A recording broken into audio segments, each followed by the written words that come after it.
I need to be. I don't know about you, but so today's like we have two pitches today actually. We have a little bit of agenda. Let me see if my thing wants to go. So we're gonna talk about some ESG news, tell you about a few events going on, give a quick portfolio update, and then I'm gonna hand it over to consumers and IT to pitch Home Depot and Workday. So some interesting news. ESG investing now accounts for a third of the total of US assets under management. So that's 33% of the about like 51 trillion, which is really awesome. And it was reported that climate change is the hottest issue that money managers cared about the most. And then also the IRC and SASB announced that they were merging. So they're forming a value reporting foundation. And basically, the goal of that is to provide investors and companies with corporate reporting framework. So obviously, like you never can have enough information. So they're just trying to actually have a good standard of actually company setting information. So pretty exciting stuff. So this isn't necessarily like an ESG event or anything, but just something that I saw. So Forbes does a Powerful Woman Summit every year. This year it's December 9th from 11 to 3:30. So I believe that's next Wednesday.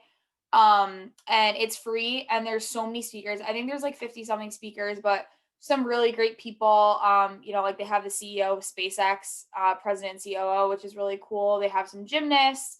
They have Tory Burke, which is really cool. So they have a ton of people, Melinda Gates.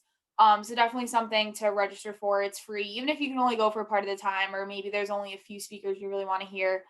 Definitely a really interesting opportunity. And then also we sent out the healthcare analyst application. So please apply for next semester. We're only doing it for the 2021 like spring semester. So that's like the only kind of obligation that you would have. But obviously if you're sophomore or a junior, it's definitely like available probably to continue into next year. So that email was sent out Sunday. The application is due December 6th. So here's a little portfolio update. So this is from the beginning of the semester, so 8/31 until I think 2 days ago. Yeah. So as you can see, we are beating our benchmark, which is really exciting. Over the summer we kind of weren't because we had a lot of money in ETFs and we didn't have a lot of actually individual holdings, but as you can see on the next slide, we have a lot more holdings now, which is really great. So obviously we still have most of our portfolio weight in our ETFs, but we definitely have a lot more names, which is great. And we're purchasing Cigna. I don't even know how to pronounce this. Evoqua. Butchered that. Purchasing that soon. So probably this week or next week. So we would have then 10 names, which is really exciting. And then unfortunately, because this is our last general body meeting, Financials wasn't able to actually present their MasterCard pitch, but the e-board's going to look over that and determine whether we can buy that too. So maybe we'll have 11, which is really exciting. So that being said, we have two pitches today. So we have Ben and Anna pitching Home Depot. And then we also have Nate and JJ, which is really exciting. We have a guest star. So thanks for stepping in for Cam.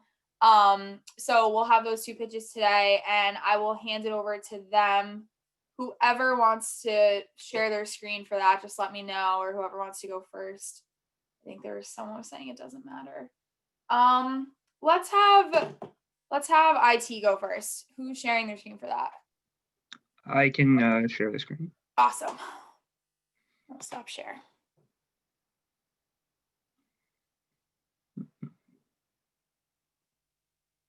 Sorry, 1 second.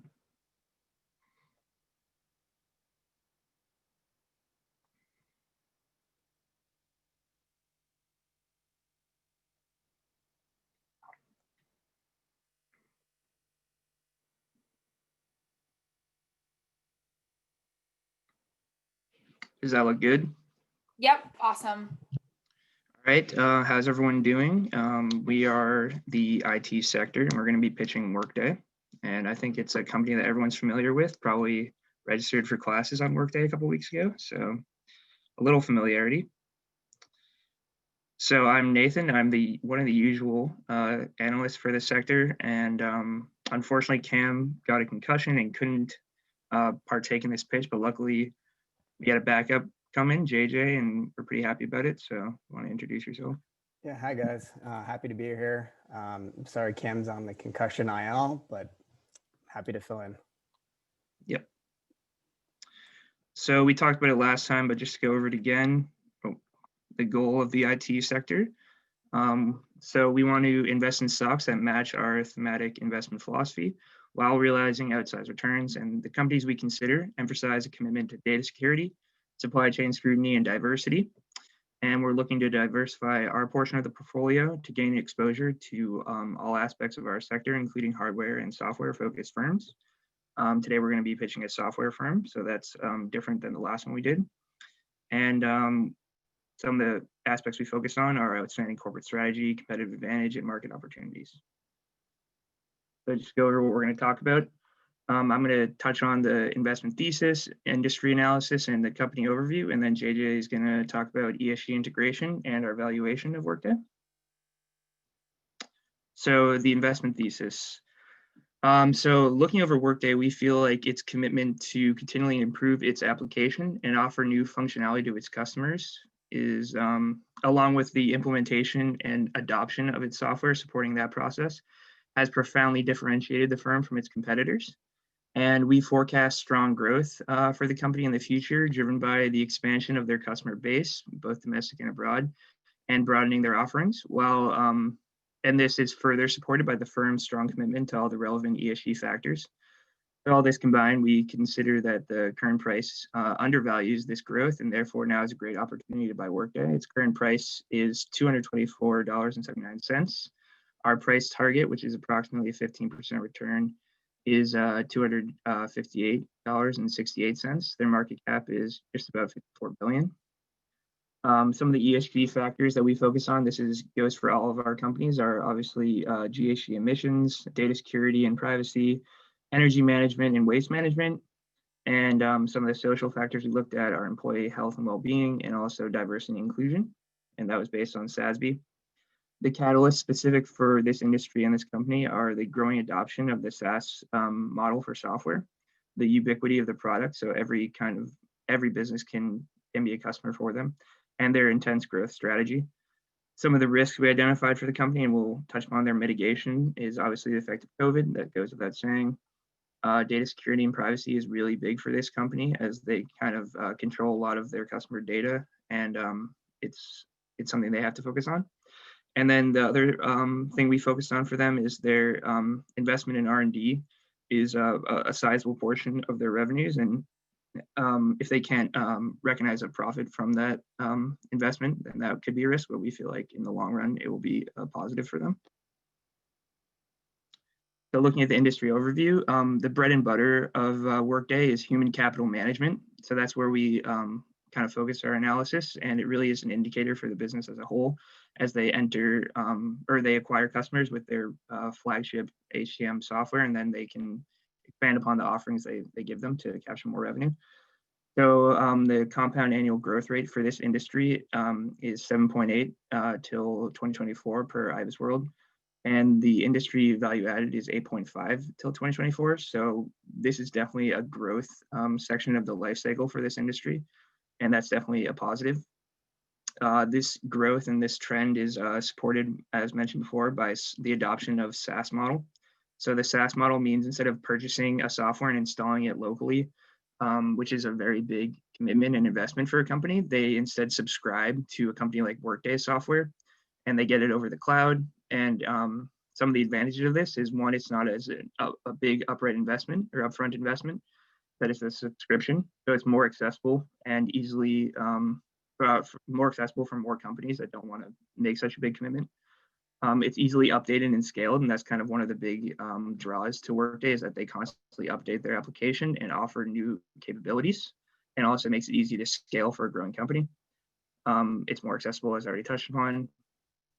And then another great thing is that if regulations and compliance laws change, and we know that's something that can happen a lot with the government, then a company doesn't have to worry about buying a new software or updating a software, which could be difficult if it wasn't a SaaS model. So they kind of have that piece. And that's all driving this growth in this space. Another positive trend we saw is industry consolidation. So a lot of smaller companies in the field or in the industry that have small niches are being bought up by the bigger players such as Workday. And we see that Workday is taking part in a lot of M&A. And there's also post-COVID tailwinds for the company. So when it happens, or eventually we feel we get out of this pandemic, a lot of companies are going to be onboarding more employees, taking back their furloughed and laid off employees, and they're going to need additional software capabilities to manage that and just support growth. And just a graphic we found that shows the major players in the industry. Workday is represented here in the burgundy. And as you can see, they became a major player kind of in 2014 based on this graph. And they accounted for the largest market share since 2016, and it really has just been growing more rapidly than their competitors ever since. So just to take a look at the company more closely. So it's traded on the NASDAQ and WDAY. It was founded in 2005 by two former executives from PeopleSoft, and PeopleSoft was a human capital management company that was acquired by Oracle. And David and Anil didn't want to go under that that company, so they started their own company, and they thought that they could do a better job. And we believe they have. So they started Workday in 2005. They've become an industry leader since then, and their offerings, which we'll go in depth with a little later, include human capital management, financial management, planning, spend management, and analytics. So really a full all the businesses enterprise needs. The industries they serve are really large and medium cap companies. So any company in general, educational institutions and government agencies. And they maintain a competitive advantage with continuous investment in their product development. And currently they already are suppliers of their software for over 60% of the Fortune 50 companies. So their current price, just about $225. Their 52-week range is from $107.75 to around $250. Their enterprise value to EBITDA is 1,800 and 2.5, beta of 1.102. They don't have a dividend. Something interesting we found is that pretty recently they added on a co-CEO. So additionally with their founder Anil, they added on Chano here. And we actually like this idea because Anil is really the product focused CEO. So he understands and really subscribes to the idea that the company needs to invest in itself to maintain a competitive advantage. But also in order to see a return on that, they need someone who's more growth focused. So Chano is more focused on getting Workday to the most customers as possible, providing all of their services to their customers, so capturing as much revenue from their subscriptions, and also they're going to focus on international expansion. So this is just more in depth on their products. Their main one is human capital management, so that's HR, employee experience, service delivery, planning, analytics, credentials, and more. And then also one of their originals was financial management. So accounting, payables, receivables, cash and asset management, auditing, analytics, reporting, and more. And really their breadth of offerings, as you can see here, is much wider than a lot of their competitors. And they're constantly expanding upon this, acquiring firms like we talked about to offer more specialized services, and really just updating it constantly. So to look at some firm-specific growth drivers, one thing we recognize is, and as I've talked about a little bit, is that they have the highest R&D to sales. So last year was around 42% versus 20% is the median for the industry. And while this is like biting into some of their profits, it's kind of just like an investment in themselves. They believe that in order to capture more revenue in the near future and then become profitable in the long term, they have to invest in themselves right now. So we see that as a growth driver for them. And they're also had some of the highest revenue growth of their peers. So this is kind of like a current result of their R&D. So their growth over the last 3 years has been around 32%, while the average of their peers has been around 12% for the last 3 years. So clearly their product differentiation and their investment in R&D is paying off. one thing we saw and is something that will allow them to have lower costs in the future is a shift away from professional services. So their main two segments for revenue are the subscriptions to their software, and then also the services to support the implementation of their software and like maintaining it and also training companies. And what we're seeing is that this is not as profitable for them as their subscriptions, which don't have as many expenses besides the R&D. So eventually, and something they're already working on, is building a network of consultants and partners to take over the professional services for them. And in the near future, they're going to like be implementing that, and it will save costs. They're not as active in foreign markets, so they're mostly in the U.S. right now, and they plan on entering Europe and Asia in the near future. So that's definitely going to be a growth driver for them. One thing that they don't actually break down is where their products or their revenue by products offerings. But what they say is that their human capital management is their biggest source of revenue. So we feel that in the future, they'll be expanding upon the what they sell to their current subscribers. And that's something that's going to drive growth, is expanding upon the offerings.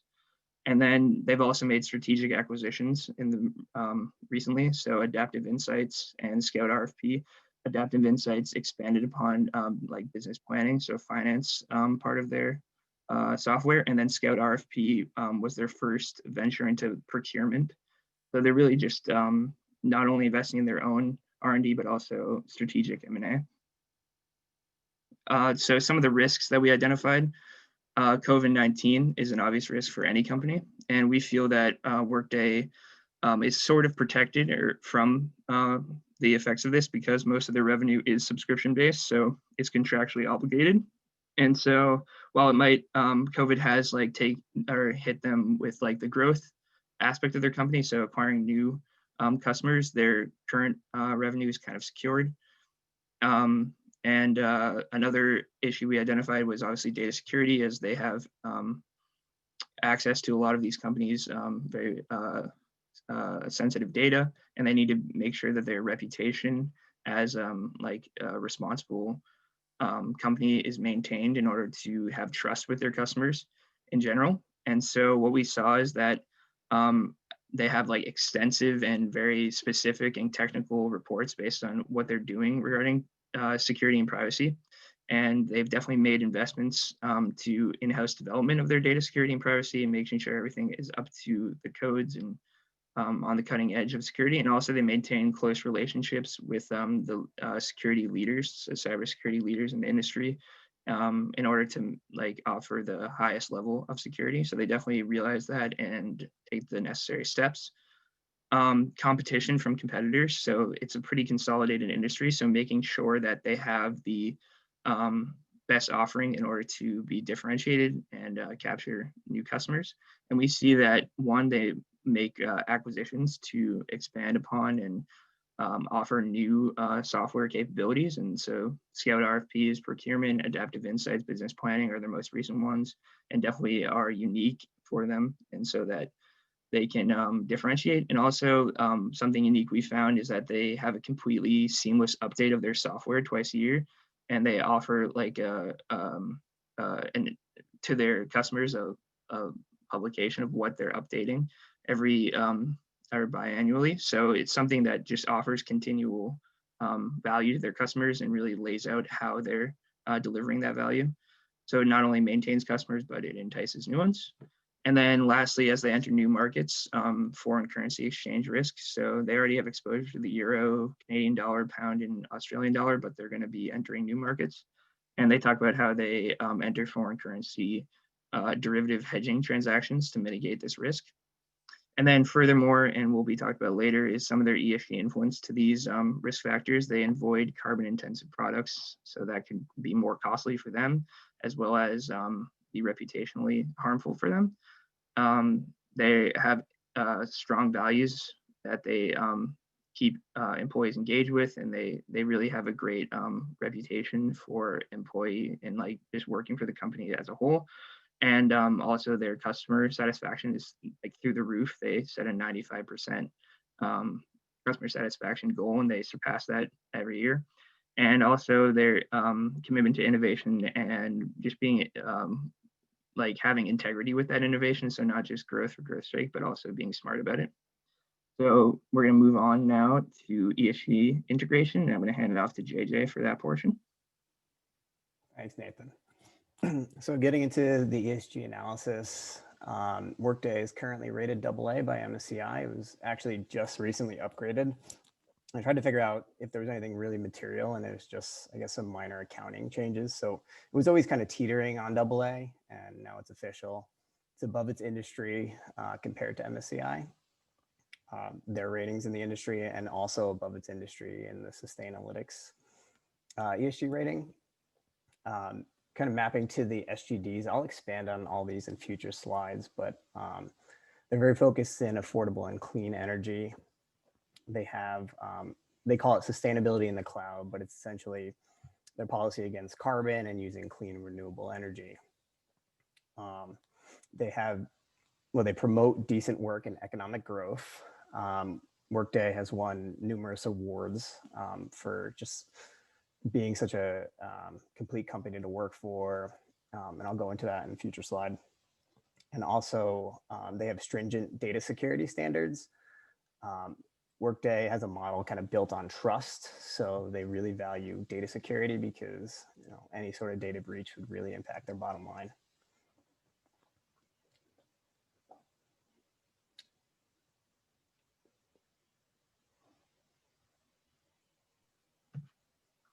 Sorry about that. No worries. So going into the ESG factors, they have a target to achieve net zero carbon emissions by 2021 across offices, data centers, and business travel.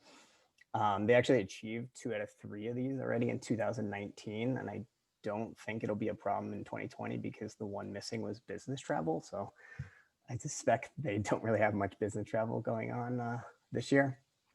They currently already achieve 100% renewable energy across global operations. They're big into promoting their green teams. So essentially their green teams are volunteer workers from Workday that meet with local officials and talk about sustainability projects. They actually talked about one where they set up recycling bins at a local school and they had to do an audit. So they had to go through the trash to figure out how many recycling bins that they needed, which is pretty cool and unique.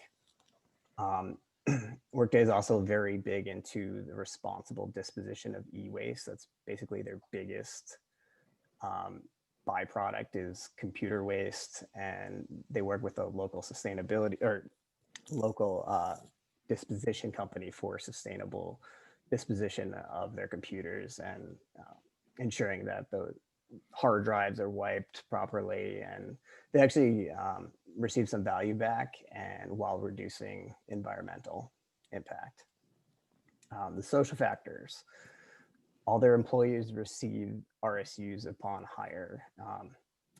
For those who aren't aware, RSUs are restricted stock units, and essentially they're Workday stock that every employee receives, and they vest over a time period, and then you're allowed to sell them. So it essentially aligns investors and the employees because they all want the stock price to go higher. They conduct regular employee feedbacks and satisfaction surveys. They set a goal, as Nathan already mentioned, of 95% customer satisfaction. They achieved 98% in 2019. They really emphasize this because this is essentially one of their growth factors to retain clients that come aboard. They put their name on the business statement for transgender equality, so it shows their stance against LGBTQ rights.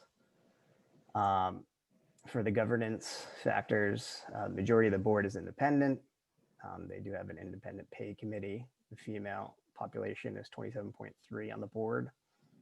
They have a strong whistleblower policy, which is available 24/7. They call it the Speak Up program, and it's available to not only employees, but also suppliers. So this is a fun little graphic I found on their CSR report. And it kind of picturizes their commitment to sustainability.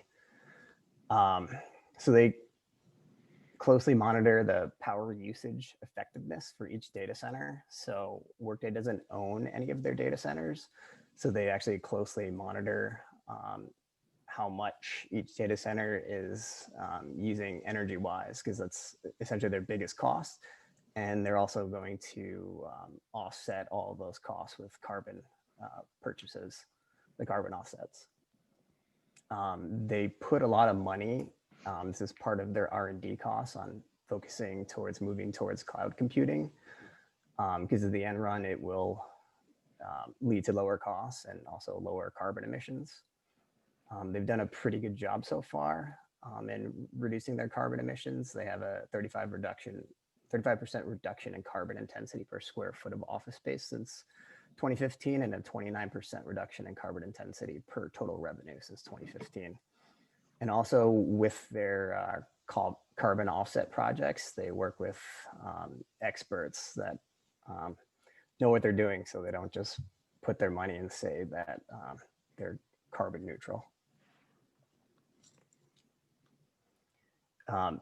Data security, as I previously mentioned, it's extremely important to Workday. It's essentially like what their whole business model is built upon, that clients can trust their program and essentially their data that's on it.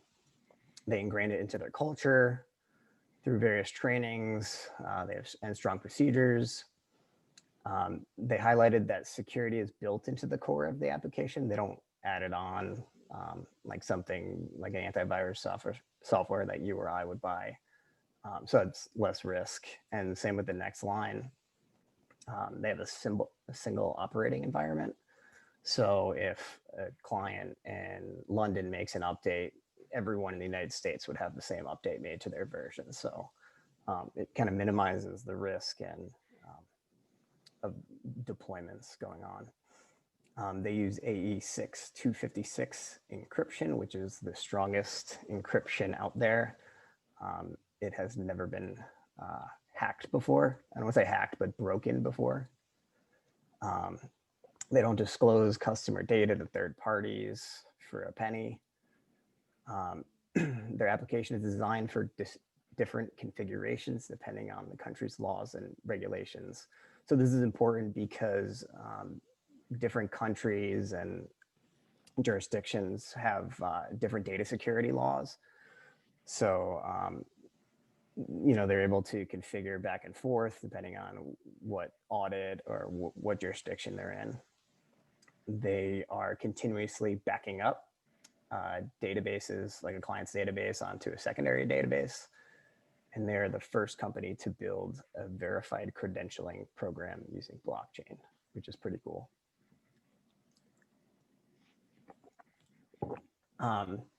So this is essentially Workday's culture in a nutshell. On the right, these are all the awards they've won. So they've won Best Company to Work For, Best Technology Company to Work For, Most Innovative, one of the best companies for women to work in, one of the best workplaces for diversity, number 81 on the most sustainable corporations in the world, etc.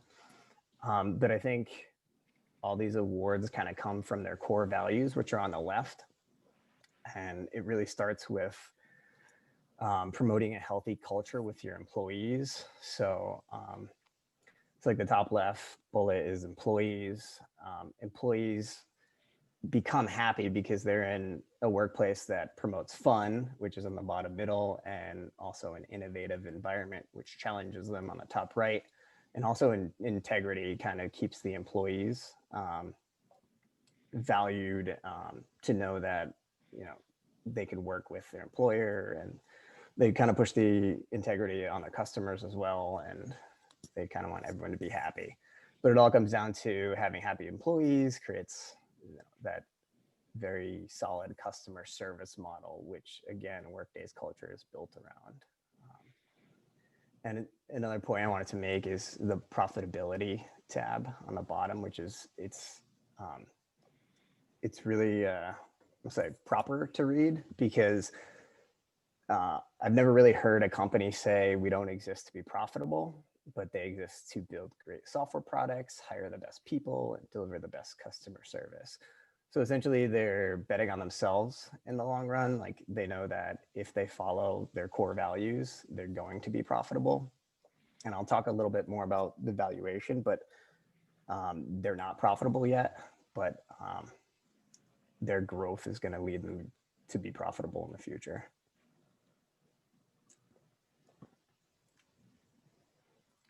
So just some key company statistics. As Nathan mentioned already, the price as of yesterday's close was $224.79.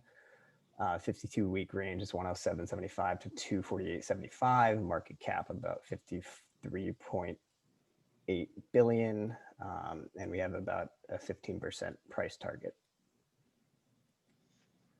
Admittingly, Workday wasn't the easiest company to value or find comps for. As I mentioned, they're not profitable yet, and they don't have positive EBIT. They are expected to have positive EBIT next year, so that's at least some positive. Their EBITDA was positive this year, so that's kind of why their multiple is so high at the moment. A few things I wanted to point out here. Nathan already kind of touched upon these. Their 3-year revenue growth is fantastic, along with their 1-year revenue growth. And they do have extremely high R&D costs compared to, and this is just the ratio to sales, but just in general, they are really betting on themselves with their high R&D investment.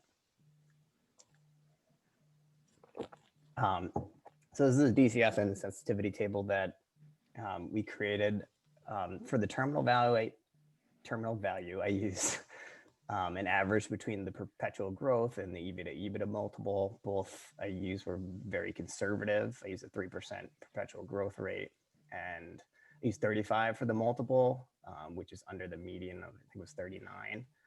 The perpetual growth is 3%, like I said.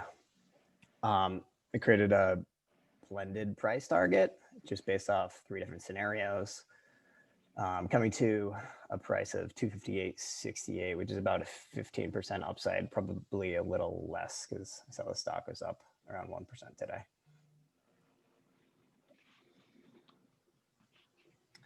Just to talk a little bit about the valuation analysis. Put a 20% probability on the bear case. This could happen if there's lower expected revenue growth, multiple deflation, the R&D expenses don't normalize in the long run, the COVID-19 recovery drags out, customers delay their software needs, only the HCM product really has success staying in the market. The base case, which is probably the most probable, this case would occur. We would expect the growth rates to gradually increase over the next 5 years, more global penetration, the subscription-based overall product suite increases, and the bull case, which we put at 20%, quicker than expected economies of scale. This is with the R&D, continuing improving revenues and customer base, and the economy recovers quicker than expected. Conclusion, we believe Workday is currently a buy with around a 15% upside due to strong ESG principles that I mentioned, the management focusing on the subscription-based revenues with higher profit margins and more predictability. We really thought the dual CEO model would be helpful in the long run. They've actually had this model in the past and it's worked. So I don't think they would bring it back if it didn't work.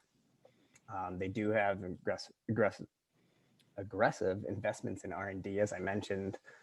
They're putting an emphasis on machine learning, reporting, and analytics. They really want to kind of pinpoint the future of the company this way.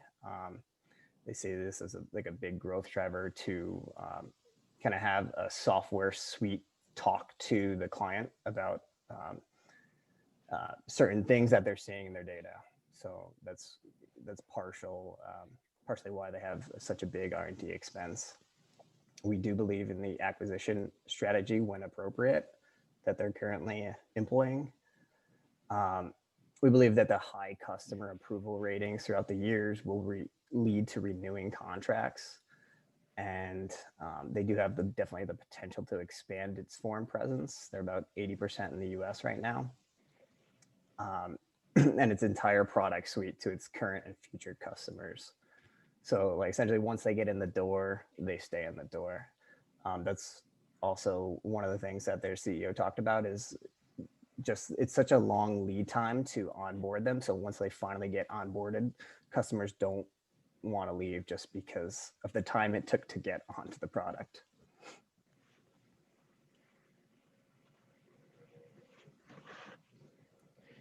Yeah, so that's the pitch, and if anyone has questions. And also, they don't want to leave, not just because of the time, but the quality of the product as well. Of course.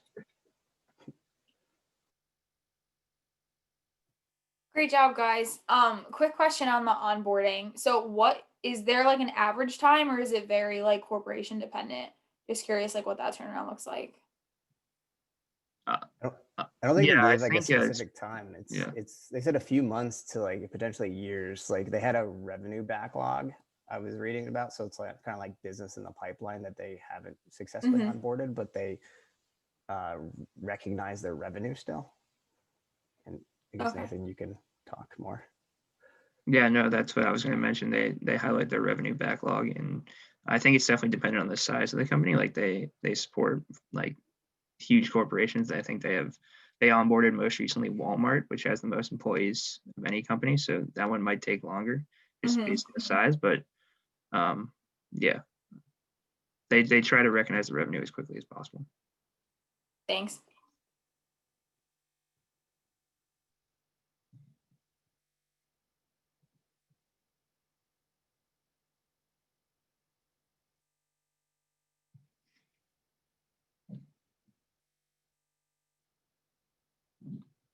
There's nothing else. We could hand it over to consumers. Yeah, sounds good. Thanks, guys. Thank you. Hopefully you guys vote yes. Thanks.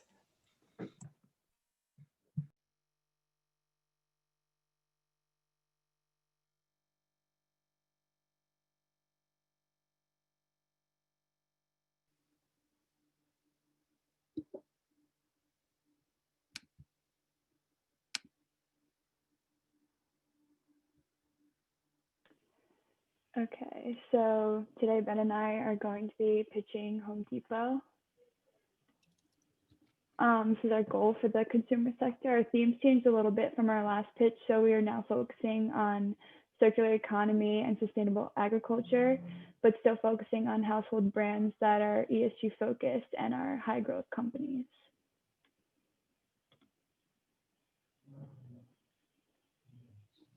Yeah, so we're going to go over the investment thesis, a little industry analysis, the company overview, the ESG integration, and the valuation, like we typically do. So going into the investment thesis, so Home Depot is an interesting case study on COVID and the monetary and fiscal policies that resulted from it. Home Depot is obviously like a very established company. I'm sure most of you are well aware of it. But due to COVID-19, obviously there was a rise in home improvements because people were stuck in their homes for, still are, I guess. So 8 months now, 9 months, whatever it is. And then additionally, you have the monetary policy of falling interest rates and then increasing stimulus in terms of fiscal policy. So this creates an interesting dynamic where you are incentivizing people to borrow money and then you are also giving people money. So coupled with the fact they're stuck at home, there seems to be a trend towards home improvements. This is backed by some reporting by CNBC that saw a 58% increase in home renovations, 48% increase in like pool installations, stuff like that. And then if we look, I'll show you later, the quarterly sales also suggest a significant growth in demand for Home Depot's products. Additionally, we looked at private housing starts, which are a good indicator of the housing market in general, and they've recovered to pre-COVID numbers. So all these things combined, we feel that Home Depot's growth is going to be pretty good in the upcoming years. So more specifically, we recommend to buy Home Depot. Current price is at $276.78. It's been trading around $270, so that's why I had that in the initial part there. Our price target would be $309, and it's got a market cap of 295 billion. So some key ESG factors. Home Depot has really made a purposeful intent to look all around their company and see where they can change for ESG measures. So each year they come out with a very transparent responsibility report, and they focus on their entire impact and their impact in the circular economy, which I'll show you in a slide later. This includes reduction in single-use plastics, elimination of PFA from stores, responsible chemical usage in paints, the Homer Fund, and then the Eco project that they have going on, all of which are just pointing towards a really sustainable company. As I mentioned in the previous slide, catalysts include increasing housing starts, lower interest rates, trend towards DIY renovations, and then a really strong market position and competitive advantage. There are some risks. We are like fearing a little bit of fall in consumer spending with another lockdown pending, and potentially some more damage to the economy. Long-term risk could be rising interest rates at some point, and then rising commodity prices. There was a time where like pallets of wood were like $25, which would usually be like $10 or something, much cheaper, because just the price of getting across the country with COVID was so expensive that they had to raise the commodity prices. Obviously, these are like goods that aren't very special, so wood's wood, but if you can't get it across the country for cheap, you have to raise the price. Next, we're gonna go into industry overview.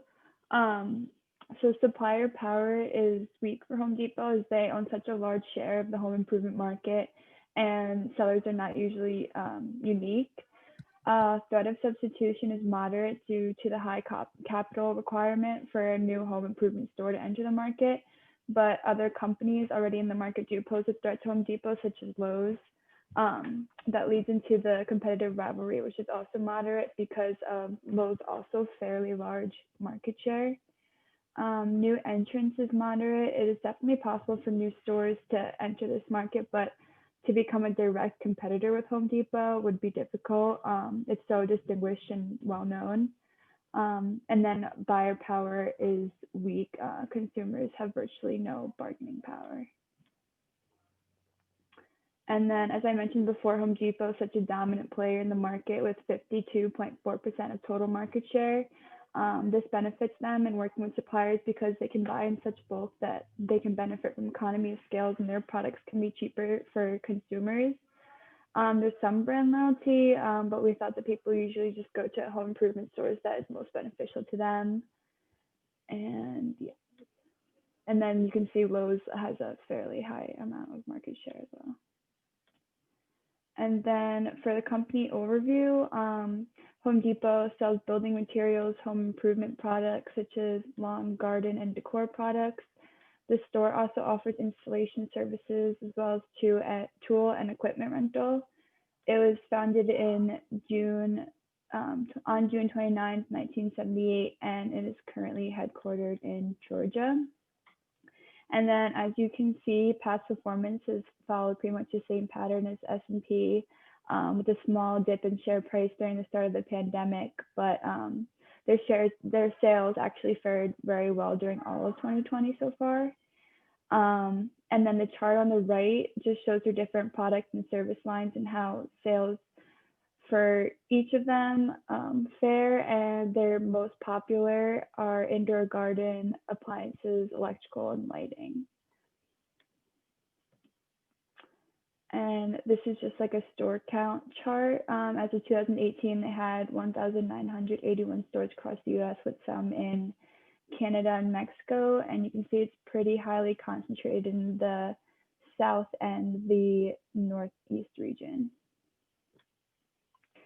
Their CEO and chairman is Greg Menier, and he has worked with Home Depot for over 20 years.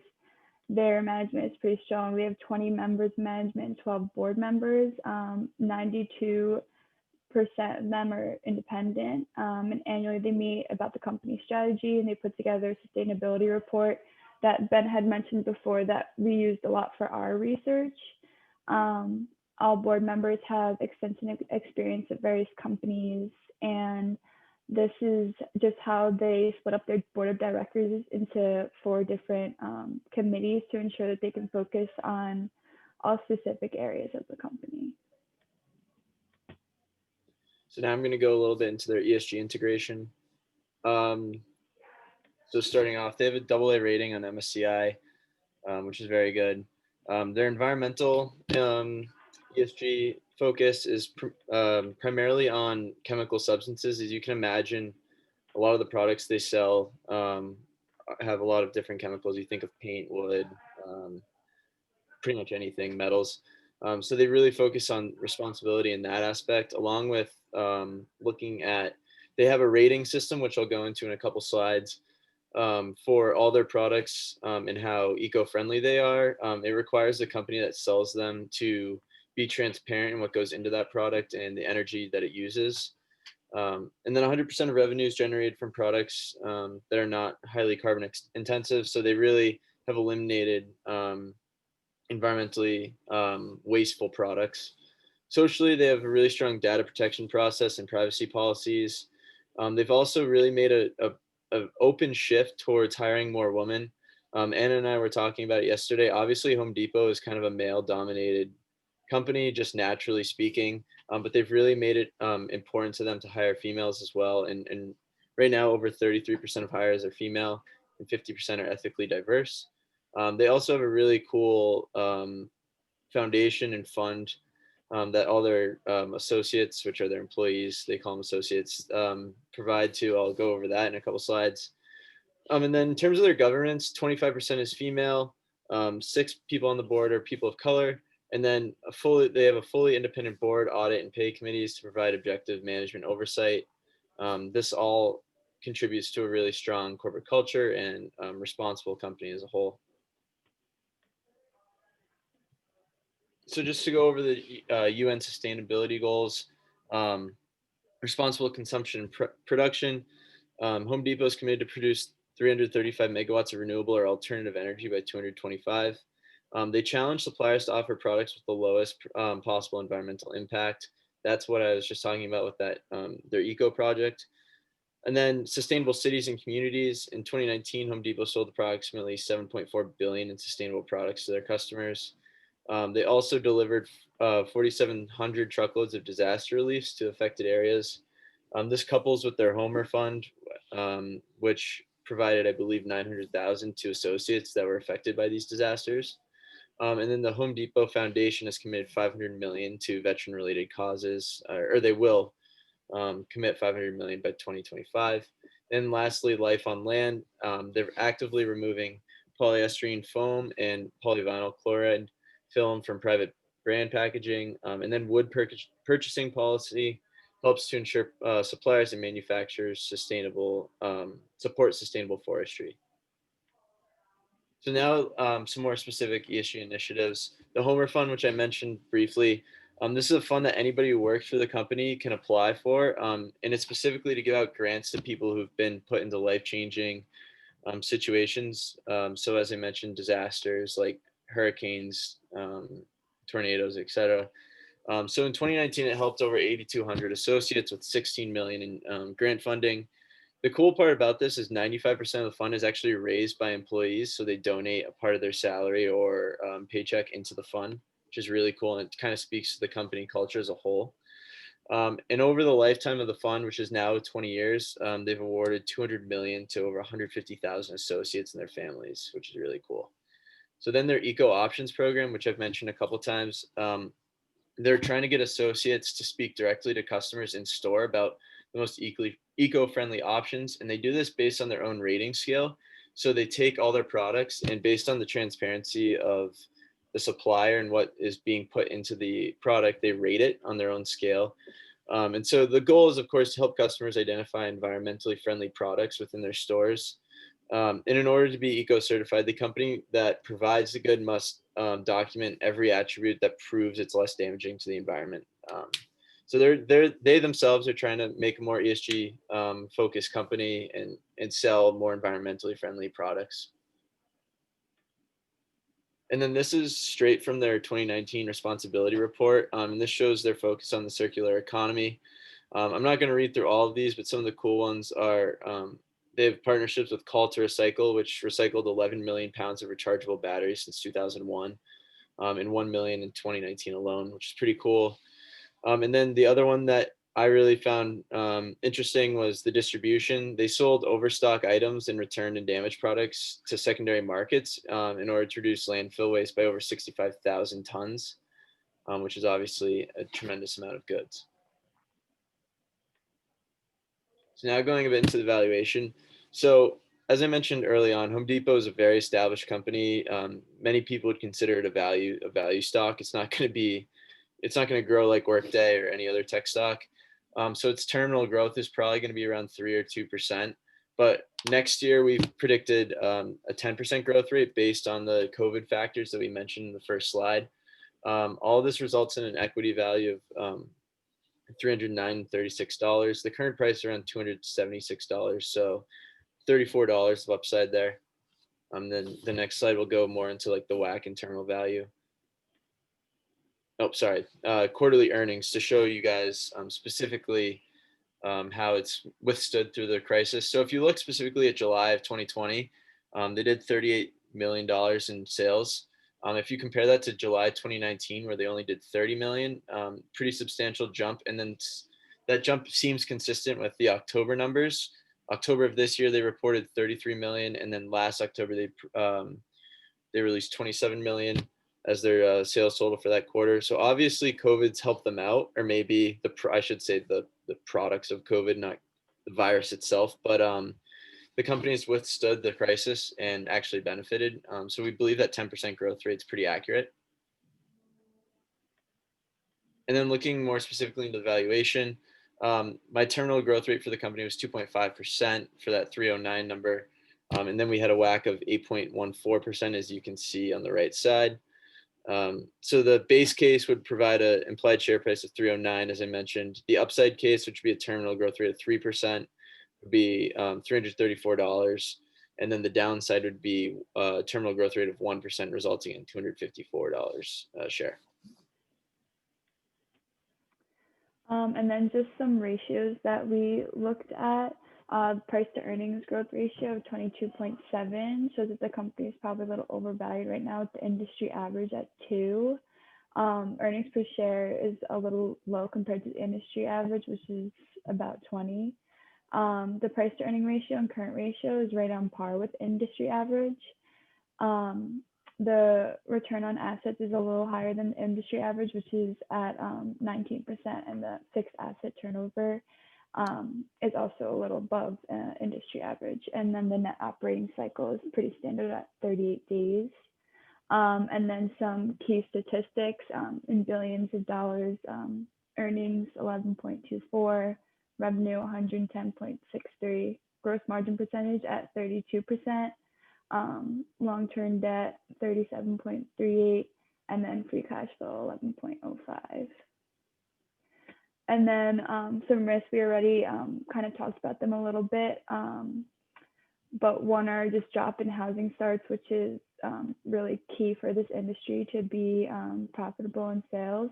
Rising product prices with uncertainty of COVID, it could potentially affect commodity prices. Rising interest rates would affect borrowing and mortgage trends, which would decrease the housing starts and the renovations. But overall, we feel that the Federal Reserve will not be raising interest rates anytime soon, and that the Biden administration will keep pushing for stimulus. And I will add to that today, Congress is talking about stimulus already before the Biden administration gets in. So.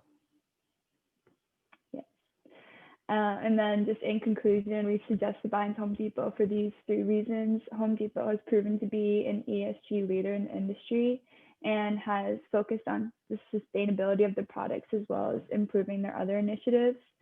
Due to the current state of the economy with falling interest rates and COVID stimulus, Home Depot will be resilient to economic downturn, and we believe that they will continue to do so. And then lastly, their market positioning allows them to hold benefits over suppliers and competitors and enables them to have competitive prices and stronger revenues. Any questions?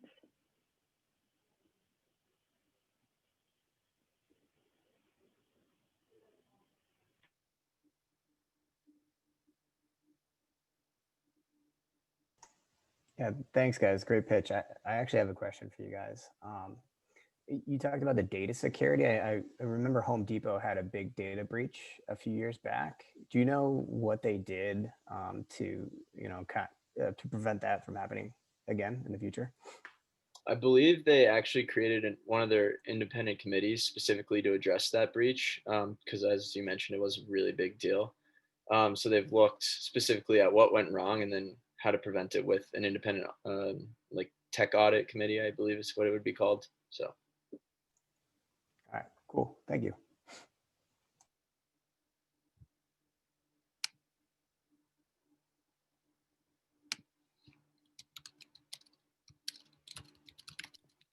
Awesome.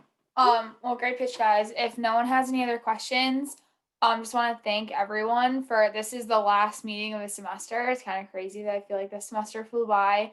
So just want to thank everyone for a great semester. And then for the analysts specifically that are on this call, our last thing that you have to do for us the entire semester is please go to the advisory board meeting. It's December 11th, it's Friday. I know it's like around finals, but it should only be like an hour and a half to 2 hours. It should be relatively short. I don't think you guys have to prepare anything for it. We're going to talk about that tomorrow at our e-board meeting.